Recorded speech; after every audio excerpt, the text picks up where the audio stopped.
The first thing to hit the floor was the jar of white orchids. Not dropped, not slipped from careless fingers. Thrown, hurled with the full, deliberate force of a man who had stopped believing the world had any right to place things in his way. The ceramic exploded against the slate tile with a sound like a pistol shot, and for a fraction of a second, the whole room held its breath. Pay close attention to this moment, because this is not a story about a man who destroys things. This is a story about a man who discovers, too late, and then just in time, exactly what he is made of. Then the second jar, then the third. Crystal vases followed in sequence, toppling like dominoes in slow motion, water spreading fast across the dark floor in cold, spreading pools. A bucket of sunflowers went sideways, hit the floor with a dull metallic clang, and the blooms scattered across the wet tile like something broken open. Bruised petals, crushed stems. The smell of it was sudden and raw, not the gentle sweetness of a flower shop anymore, but something torn, green and sharp and alive in all the wrong ways. And through all of it, Sarah Bennett did not move. She stood behind the oak counter with both palms flat against the wood, fingers spread, knuckles white at their edges. She watched him, not with rage, not with grief, with something quieter than either of those things. Something so completely still it didn't have a name that fit cleanly. It was the expression of a woman who has looked directly at a storm and decided, in that precise moment, that the storm is not the most powerful thing in the room. That expression unsettled Elias Vance far more than any scream ever could have. He walked out without looking at her again. The bell above the door, small, clear, absurdly delicate given everything that had just happened, chimed once behind him as the door swung shut. He hit the pavement and walked, the cold morning air working against his face, the city going about its indifferent business all around him, completely unaware. He was only 3 blocks away before his hand stopped shaking. Before we go any further, we need to take a moment. Whether you're on a long commute or finally finding a quiet moment in a loud day, we are genuinely glad you're here. Drop your city or country in the comments. It means the world to see how far these journeys travel. If this is your first time with us, hit that subscribe button and stay a while. We promise every story we bring you is built to be worth your time. Now, let's go back to Elias Vance. And the morning everything he thought he knew began to come apart. 3 hours before the orchids hit the floor, Elias Vance had been in the boardroom. The conference table was 12 feet long and the color of old money. The site plan was spread across it, rolled out and weighted at each corner with the particular formality of something that represented hundreds of millions of dollars and 2 years of work. Vance Plaza, a gleaming reimagining of the city's skyline. The kind of project that gets written about. Rourke, his lead architect, stood at the far end with the posture of a man who had already decided how to deliver bad news and was simply waiting for the right moment. The other partners sat like people bracing for an explosion they didn't want to be standing too close to. Elias sat down, looked at the plan, looked at the gap in it, a small, stubborn hole in the ground floor, unremarkable to a stranger, devastating to anyone who understood what it cost per day. He looked at it for 3 full seconds. "Tell me," he said. "The Bennett parcel." Rourke kept his voice flat. "She returned the 4th offer this morning. And signed. No note." Elias looked at the scale model on the side table. A perfect, gleaming thing. Except for one gap in the ground floor where a small flower shop sat like a stone in a very expensive shoe. "What's the delay costing per day?" 17,000. Compounding. A pause. "The Zurich Fund has issued a formal warning. Full footprint progress by end of month, or they pull the secondary tranche." Silence around the table. "How long has she been holding?" Elias asked. 7 months. He stood up, straightened his cuffs, and said, "I'm handling it today." Nobody said a word. They never did, when he used that tone. The glass garden sat on the corner of Alderman and Reed, a small, brick-fronted holdout from an earlier version of the street. The hand-painted sign above the door was faded gold. A ceramic pot held the door open. Window boxes overflowed with lavender and trailing ivy. From the outside it looked like an oversight. From the inside it felt like a decision. The smell hit Elias the moment he walked in. Damp soil and cut stems and something living. Nothing like the sanitized sweetness of a supermarket flower display. Real. Unhurried. The kind of place that had never been told it should feel small. Sarah Bennett was trimming eucalyptus behind the counter. She looked up. Dark eyes. Calm. The composure of a woman who had been expecting this visit and had already decided how it would go. "Mr. Vance," she said. He slid the contract across the counter without ceremony. "4 offers. 4 declines. I'm here to ask what number actually ends this." She looked at the contract, then at him. "There isn't one. There's always one. Not here." He tried a different angle. Her grandmother had built this place. She was gone now.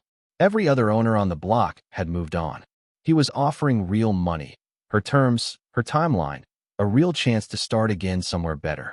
"She didn't build it so I could sell it," Sarah said. Simply, with no heat in it at all. "That's sentiment." "Yes," she said. "It is. And it isn't for sale either." He leaned on the counter slightly. "I'm offering you security. The kind that doesn't depend on whether the city feels like buying flowers on a Tuesday." Something shifted in her eyes. Not anger. Something more like recognition. "You walked in here thinking this is about money," she said. "It isn't. Then what is it about? Some things shouldn't be reduced to a transaction. A beat. This is one of them." He put the contract back in his jacket. "I'll need an answer by Friday. My answer will be the same on Friday. We'll see." "We will," she said pleasantly. He left. The bell chimed behind him. He was half a block away before he noticed his jaw had been clenched the entire time. That evening he stood at his penthouse window with a whiskey he couldn't taste. 40 floors below, the city moved in its familiar grid of light and traffic. 3 of those towers were his. 2 more bore his name. He had cleared entire blocks to build them. Bookshops, corner cafes, the quiet memory of neighborhoods, moved aside without a second thought. He pressed 2 fingers against the cold glass and traced the dark gap in the skyline where Vance Plaza should already be standing. He had never lost a night of sleep over anything he had built. He didn't sleep that night. The second visit 4 days later was different, and not in the way Elias had planned. He came without the contract this time, left it on his desk along with his tie, told himself it was strategy. By the time he reached Alderman and Reed, he had mostly stopped believing that. The shop was busier than his first visit. A young woman sat at the far table in a bridal consultation, fabric swatches spread between her and Sarah like the careful evidence of a life being planned. An old man sat near the window in an armchair that had no commercial business being there, nursing a cup of tea Sarah had clearly made him, telling her something about a woman named Margaret. His hands moved slowly when he talked, and Sarah was listening with her whole face. Not performing patience. Actually patient. Not one eye on the door. Not one thought somewhere else. Elias waited a full minute before she looked his way. When she came to him, she said, before he had opened his mouth, "Still no. I haven't said anything. You have the same look you had on Tuesday." A trace of dry humor at the edge of her voice. A little less certain, though. He almost smiled. "Almost. 5 minutes," he said. "You can have them. It won't change anything." He made his case. The economics. The neighborhood. The logic of the offer. He had refined it since Tuesday. Tighter, cleaner, with the harder edges filed down. She listened without interrupting, which he was beginning to understand was itself a form of refusal. When he finished, she said, "Can I ask you something?" "Go ahead. Have you ever thought about what it actually feels like to be the last person standing on a street where everyone else has been bought or broken?" He held her gaze. He said nothing, which was the honest answer, and they both knew it. "I thought not," she said quietly. "Not cruel. Just true. I'll see you out." The bell chimed. He walked a full block before he exhaled. He had been outmaneuvered before. In boardrooms, in courtrooms, across tables where the other side had better information or better lawyers or both. He knew what that felt like. This was different. She wasn't outmaneuvering him. She simply wasn't playing the same game. And he had no move, no leverage, no strategy for a person who wasn't playing any game at all. That realization stayed with him longer than he would have admitted to anyone. The weeks that followed were the grinding kind. Not dramatic. Just relentless. Zurich sent formal warnings. Subcontractors started making quiet noises about walking. Legal routes were examined and closed one after another, because a woman who simply doesn't want to sell cannot, in the end, be made to sell. Every meeting that month ended on the same word, spoken carefully, like something fragile being carried across a long room. Untenable. Elias kept moving. He was in the office by 6. He answered everything. He kept his voice level in meetings where other men would have started breaking things. He lay in the penthouse at night running numbers in the dark and thought, more than once, about what Sarah had asked him. whether he had ever considered what it felt like to be the last one standing. He didn't have an answer. That bothered him more than the 17,000 per day. And then, stay with me here, because this is where the story turns. His phone rang at 6 in the morning. He was in the kitchen, bare feet on cold stone. The city still dark outside. A coffee going cold on the counter beside him. He looked at the screen. Hospital number. He answered before the second ring. The voice was practiced and controlled. The voice of someone who makes these calls professionally and has learned to deliver shock in careful doses. His mother had been admitted overnight. A fall first, then tests, then the discovery of something the fall had nothing to do with. Something more serious. Something that had been growing quietly in the dark for a long time. Could he come now? He was already moving. Eleanor Vance was in a bed on the 4th floor with 2 tubes in her arm and the expression of a woman who was personally offended by her own body's timing. 71 years old. She had raised Elias alone on almost nothing. 1 flat, 1 working radiator, 3 jobs she never once called hardship. She called them the facts. She managed facts. That was what Eleanor did. She looked up when he walked in. Assessed him in 2 seconds flat. "You look terrible," she said. "I've been told." He sat and took her hand. "Don't manage me," she said, before he could organize his words. "Whatever it is, say it straight." The doctor's name was Hargreaves. Trim and measured, with the face of a man who had delivered hard news enough times that he no longer wasted words around it. He led Elias to a side room, sat down, and said, "I'm going to be direct with you, Mr. Vance." "Please," Elias said. "The condition is serious. It's been developing for some time." He paused. "There is one procedure that gives her a real chance of recovery. Not a guarantee, but a genuine, evidence-based chance." "What does it require?" "A biological donor match. The criteria are exceptionally specific. I've seen it achieved naturally perhaps twice in my career." "What are the odds of finding one?" Hargreaves chose his next words carefully. The pause of a man picking accuracy over comfort. "We submit to the registry today. We search internationally. We begin immediately, and we don't stop." He leaned forward slightly. "But I won't mislead you. If we find a match within 6 to 8 weeks, her prognosis is strong. Beyond that window," he stopped. Let the silence carry what he didn't want to say out loud. Elias nodded, stood, shook his hand, walked back down the corridor with the controlled bearing of a man who has decided that the space between that room and his mother's door is the only place he is allowed to fall apart. And even then, only briefly. Eleanor read his face before he crossed the threshold. "Sit down," she said. "Tell me straight." So he did. All of it. Eleanor Vance had never wanted anything softened for her, and asking her to start now would have been its own cruelty. He told her about the condition, the procedure, the match, the window. She listened without flinching.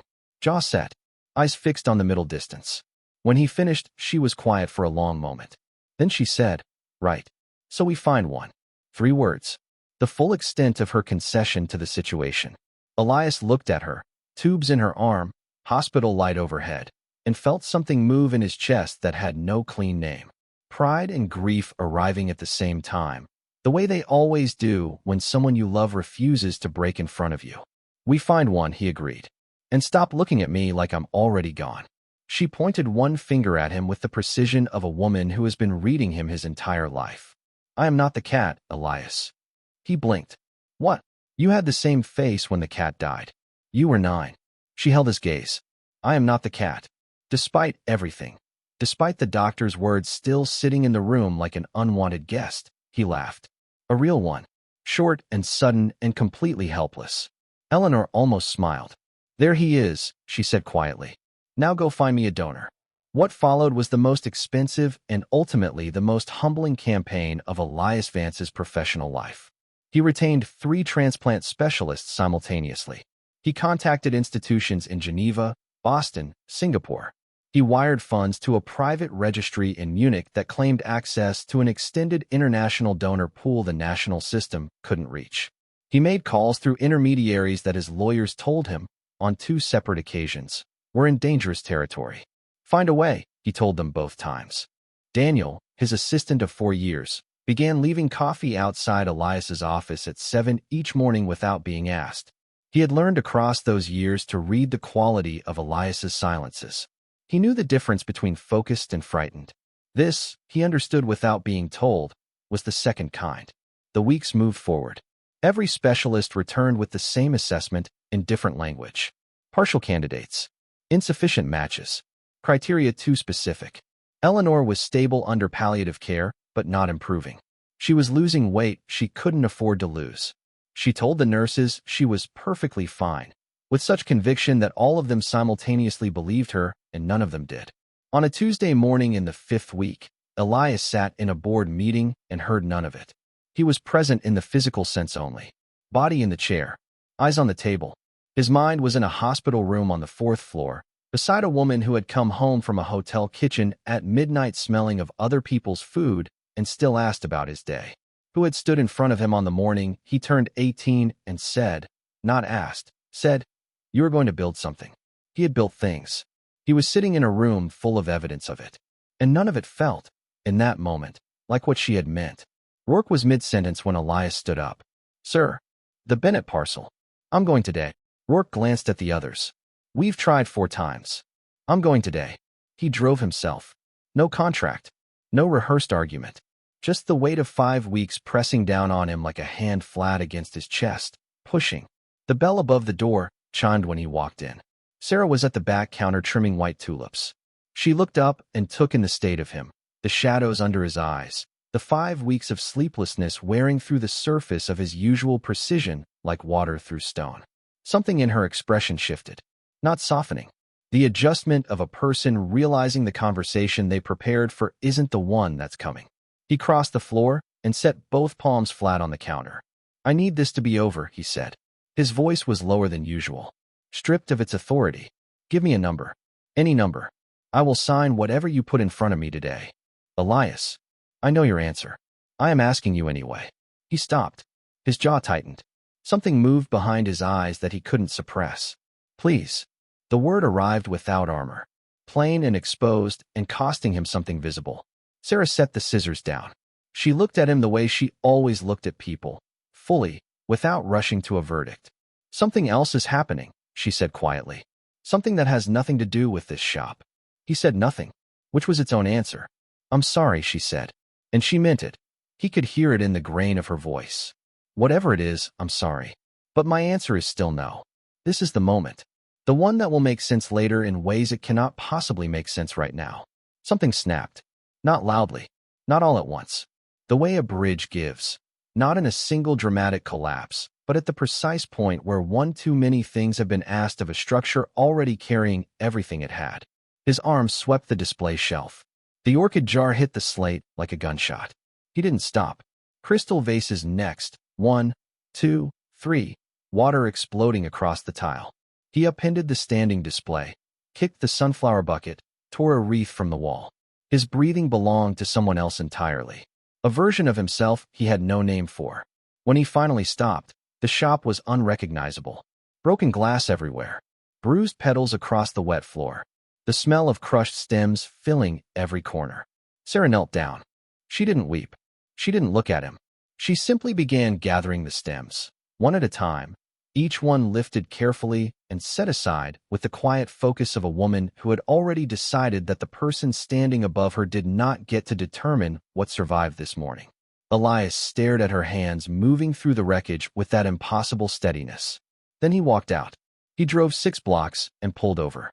Gripped the wheel, his knuckles white. Outside, the city went about its ordinary Tuesday business. A bus pulling in, a woman walking a dog, a shopkeeper flipping his sign to open.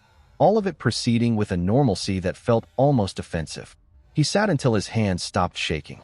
Then he drove to a bar he had never been to. Sat at the counter. Ordered something amber that arrived in a wide glass and stayed untouched in front of him. His phone lit up, the Zurich Fund. Then Daniel. He turned it face down both times. Then at 8:47 in the evening it lit up again. Hospital number. He picked up before the second ring. The voice was younger than Hargreaves. And it was carrying something different.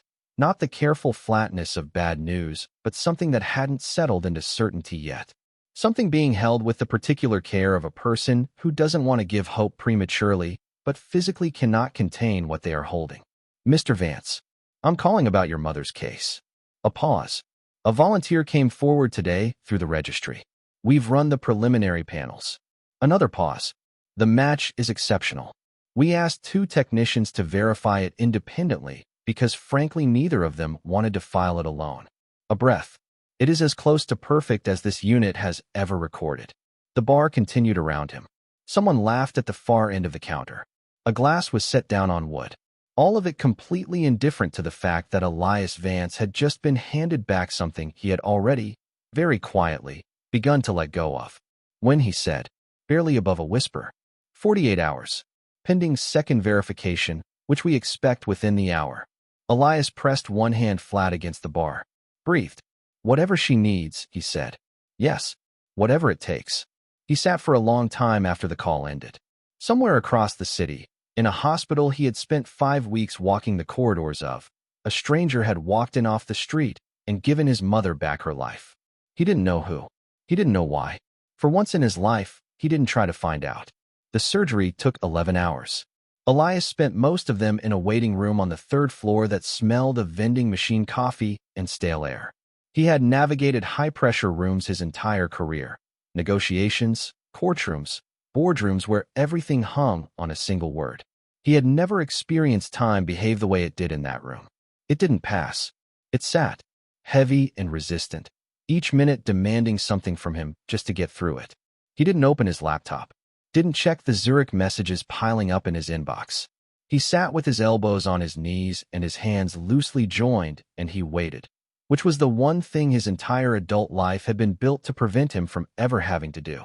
Just past midnight, Daniel appeared in the doorway with a flask of real coffee and a paper bag he didn't explain. He sat beside Elias without speaking. Stayed 20 minutes. Left the same way he arrived, quietly, without ceremony, without asking for anything in return. It was, Elias thought, the most useful thing anyone had done for him in months. The second stretch was harder. The particular cruelty of 3 in the morning in a hospital corridor. Thoughts with nowhere left to run, silence with nothing to fill it. He walked the hallway twice and came back to the same chair both times because the chair had become the only fixed point available and he needed a fixed point.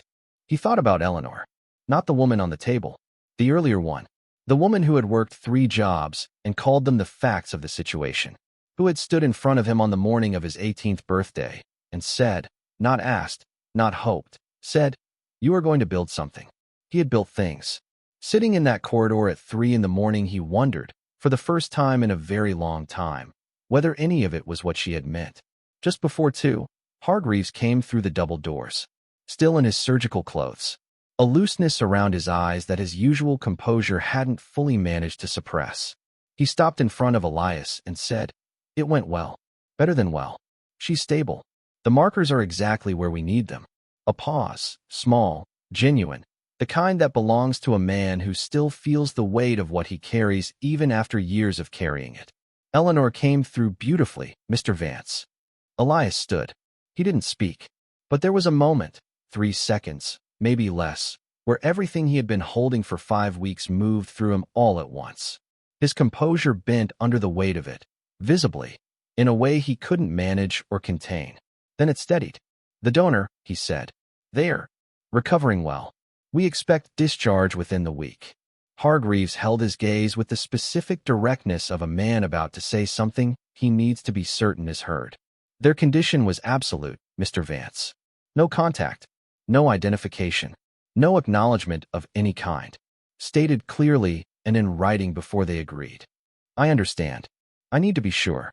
I understand," Elias said again. And he meant it completely, standing in that corridor, relief still moving through him like a tide, not yet knowing that the question of contact was about to be decided for him in a way no consent form had ever anticipated.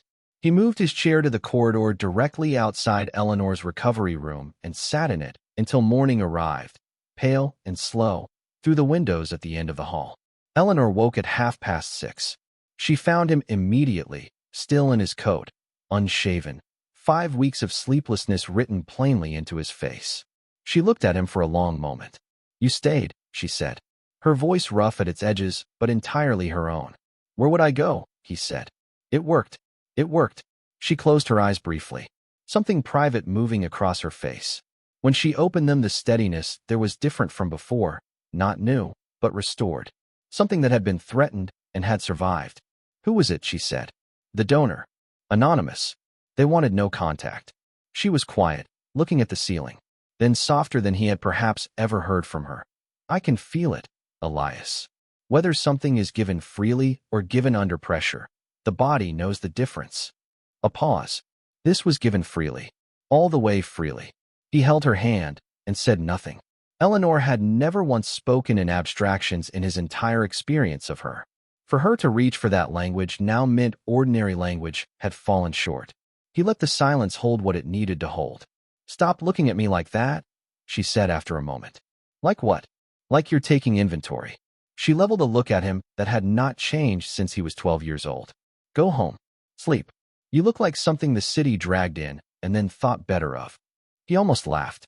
He went home, lay on the bed in his coat, and slept, for the first time in 5 weeks, without running a single number in the dark. Now stay with me, because what happens next is quiet, accidental, and it changes everything. Eleanor improved steadily, color returning by the second day, sitting up on the third, complaining about the hospital food on the fourth with such specific and sustained conviction that Hargreaves pulled Elias aside to say it was, medically speaking, an excellent sign. She asked for her reading glasses and a newspaper. She found 3 things to disagree with before she reached the bottom of the front page. She declared the crossword easier than it used to be. She was going to be fine. On the afternoon of the third day, Elias sat beside her while she slept, a cold coffee in his hand, present in the uncomplicated way hospitals occasionally force even the most restless people to be. Nothing to solve. Nowhere to be. Just the hum of the ventilation and the rhythm of the monitor and thin autumn light through the blinds. A nurse came in to exchange the medical file. Young, moving quickly, managing 2 things at once on a short-staffed afternoon shift. She set the folder on the desk, checked the monitor, reached back for the folder, and a voice from the corridor pulled her away. Urgent. She went. The folder stayed open on the desk. Elias reached across to close it. Automatic. Thoughtless. The absent reflex of a man who closes open things. His hand was almost at the cover when his eyes, completing the arc of the motion, caught the back sleeve of the documentation. A photograph. Standard identity verification. A face clipped to a file. Routine hospital administration. He saw the dark hair first, then the eyes. That particular stillness in them. The composure of someone who had decided, long before this photograph was taken, exactly what they would and would not give away. He sat back so hard the chair scraped across the floor. Sarah Bennett, printed in clean type beneath the photograph. Donor. Voluntary. And beside it, the date. The same date burned into his memory. The same morning. The same hours he had spent in her shop sweeping her grandmother's work off a shelf, leaving her on her knees in broken glass and cold water, gathering stems from the wreckage of what he had made. While he was doing that, she was in another wing of this building, on a table, giving his mother her life back. And her only condition was that he never find out. The monitor kept its rhythm. Beep. Pause. Beep. The building continued its quiet work around him, completely indifferent to the man in the chair beside bed 14, who had just watched his entire understanding of himself collapse inward like a structure that had been hollow at its center all along. He sat without moving for a long time. Then he stood, walked out through the lobby and into the cold afternoon air, and kept walking, past his towers, past the streets he had redrawn, past the places where other things had stood before he decided they were in the way. He walked until the cold had worked all the way through his jacket, and the light had dropped to the flat gray of early evening. He found himself at the same bar, same stool, same untouched drink in front of him. He turned the glass slowly in both hands and sat with the full weight of what he now knew. Not a debt he could quantify, not a problem he could assign to a lawyer, not something that responded to money or leverage or the force of forward motion. Something heavier than all of it. He sat with it for 2 hours. Then he went home, lay down in his coat, and let the question of what a man like him did with a truth like this sit in the room. Unanswered, unmanaged, and for once in his life, unrushed. He was at the shop before it opened. He hadn't planned the hour. He had simply woken at 5, still in his coat, the city dark outside the penthouse windows, and understood, with the quiet certainty of a man who has run out of alternatives, that there was only one place he needed to be. Everything else could wait. The board, the fund, the lawyers. None of it had any claim on him before he walked through that door. He stood outside the glass garden in the early morning cold with his hands in his pockets. The street was empty. The window boxes were still full, lavender and trailing ivy catching the first thin light as though nothing had happened. The faded gold sign exactly as it had always been. The ceramic pot holding the door open, waiting. He stood there for a while, not preparing, just standing, letting the moment be what it was.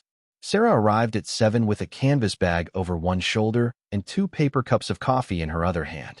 She came around the corner, saw him from 20 feet away, slowed, just slightly, just for a moment, then continued to the door. She set the cups inside. She came back to the doorway. She waited. "I was at the hospital 3 days ago," Elias said. His voice came out stripped of everything he usually deployed it for. No authority, no weight behind it. Just a man who had run out of performance. A nurse left a file open on the desk. "I wasn't trying to read it. I reached across to close it, and I saw your photograph." He held her gaze.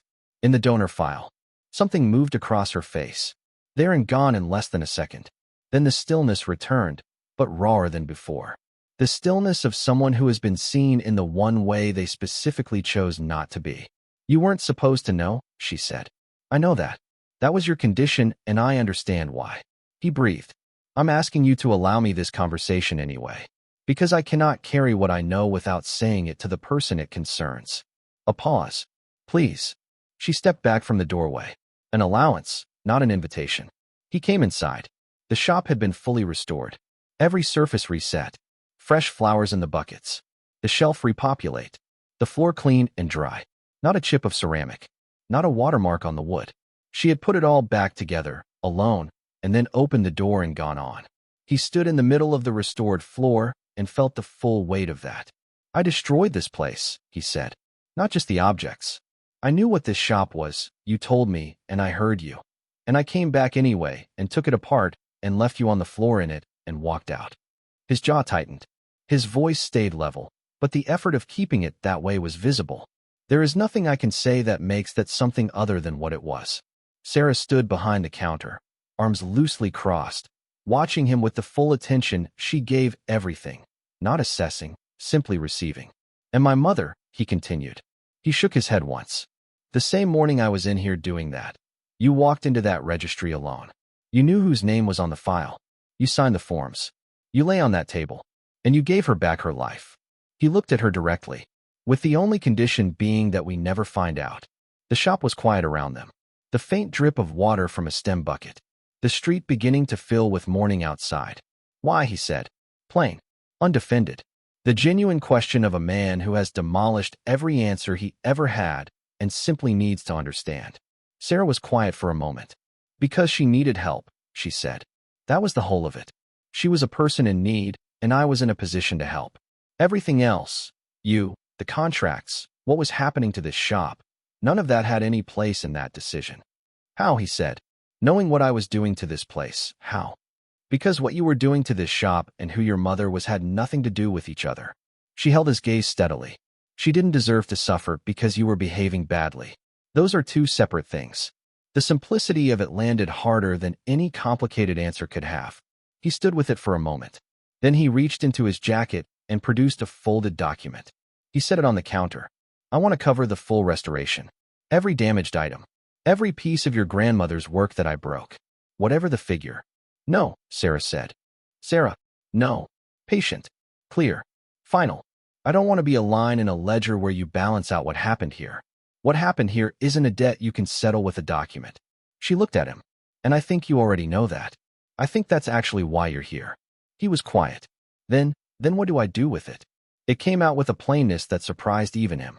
No strategy, no deflection, just the honest question of a man standing in the rubble of every answer he ever had.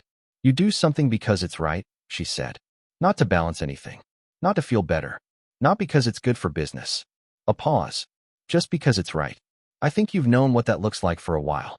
I think you've been moving away from it, not toward it." She said it without cruelty, as an offering, to a person she believed was capable of receiving it. Elias picked up the document from the counter and put it back in his jacket. Then he said, "I'm calling Rourke today. The entire footprint of the plaza is being redesigned. The development curves around this building. He met her eyes. Your parcel stays. Permanently. Untouched. Sarah looked at him. Something moved behind her eyes, not surprise. The quiet relief of a person watching something arrive that they had stopped allowing themselves to expect. Not as payment, he said. Because this place was here before any of it. And it has more right to stand than anything I'm putting up around it. Your board will fight you, she said. They already are. This could cost you a great deal. I know. He held her gaze without flinching. It's already decided. She looked at him for a long moment. Then she reached across the counter and held out one of the 2 paper cups she had carried in from the cold street that morning. He looked at it, then at her. It's just coffee, she said, the faintest warmth at the edge of her voice. Don't read into it. He took it. He almost smiled, close enough that she saw it. He moved to the door, stopped. She's doing well, he said, without turning. Hargreaves used the word remarkable. I know, Sarah said softly. I asked. He turned at that. She had already returned to the flowers, white ranunculus, her hands moving among them with their natural ease, the work resuming around her the way the world resumes when it has decided, quietly, to continue. He looked at her for a moment. Then he walked out. The bell chimed behind him, small and clear, and carrying something it had never carried before. Something that felt, for the first time, like a beginning. The board fought him.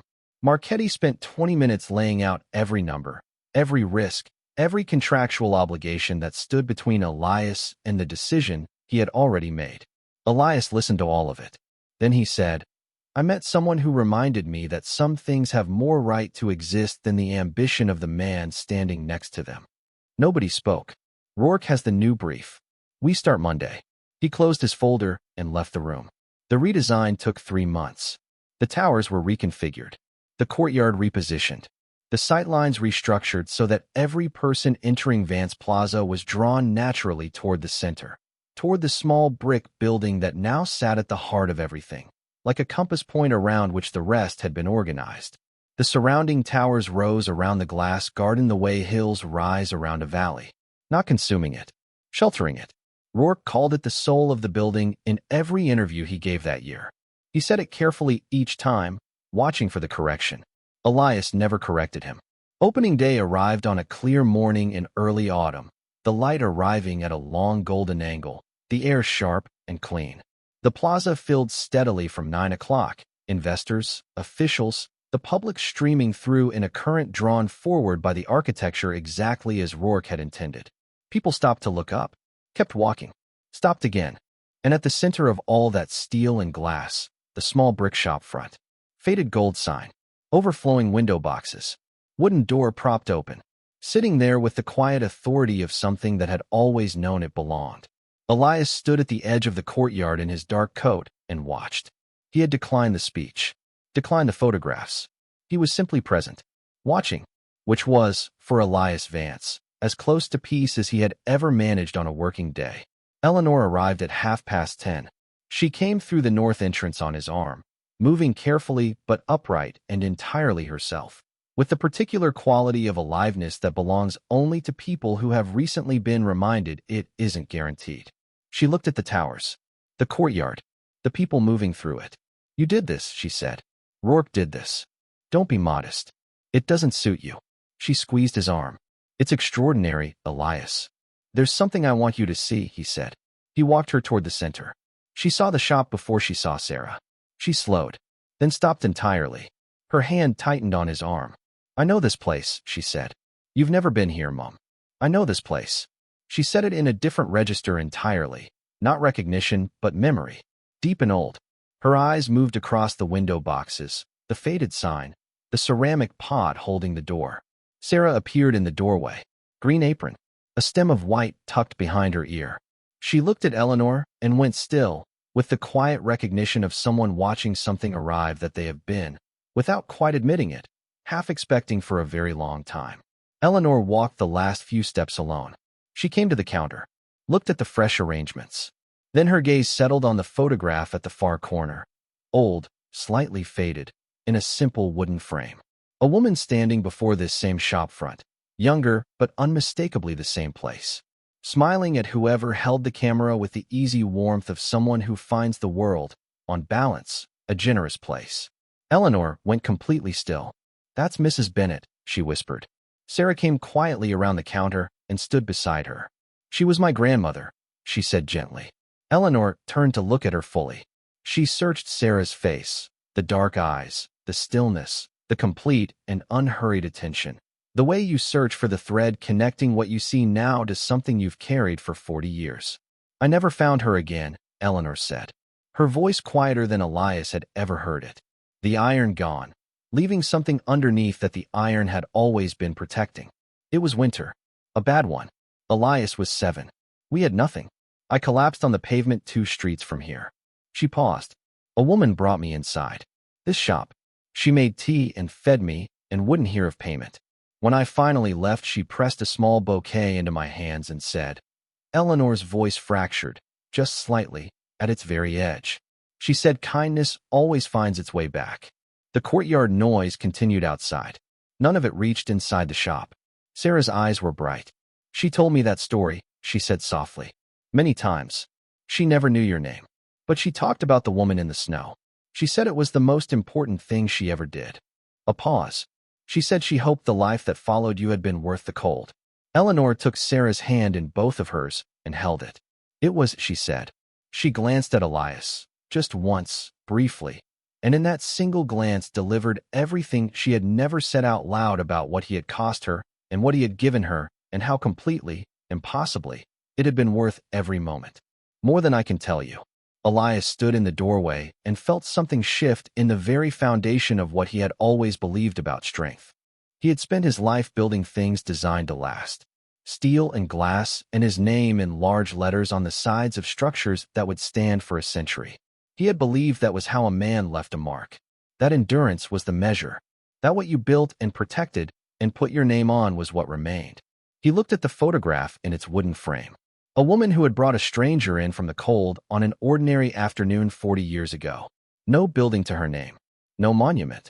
Nothing to mark the moment except the moment itself and the life it had quietly, invisibly set in motion. A life that had led to Eleanor's recovery, to Sarah's character, to this courtyard, to this morning, to all of it. No building he had ever constructed had done that. She always said, Sarah said, looking at the photograph, that kindness was the only thing that truly compounds. Like flowers. You plant one thing in good ground, and it just keeps coming back. Long after you're gone. Long after anyone remembers where it started. Eleanor placed a small bouquet on the counter between them. White and simple. The kind of flowers that do their work without asking to be noticed. "Your grandmother planted something here a long time ago," she said. Sarah rested her hand lightly beside the flowers. "Flowers always bloom again," she said. Outside, the wooden door of the glass garden stayed propped open all day. It let the light in. It let the city in. It let the scent of green living things drift out into the courtyard where people passed and slowed and paused, feeling something ease in them. Some weight they had stopped noticing they were carrying, loosened simply by the presence of something alive and stubbornly, quietly, completely alive in the middle of all that glass and steel. By evening, every flower in the shop had been sold. And that is the story of Elias Vance, Sarah Bennett, and the flower shop that refused to fall. If this story moved you, if it reminded you of a kindness you once gave or once received, we would love to hear about it in the comments below. If you are still here at the end, you are exactly the kind of person we make these stories for. Thank you for being here. We will see you in the next one.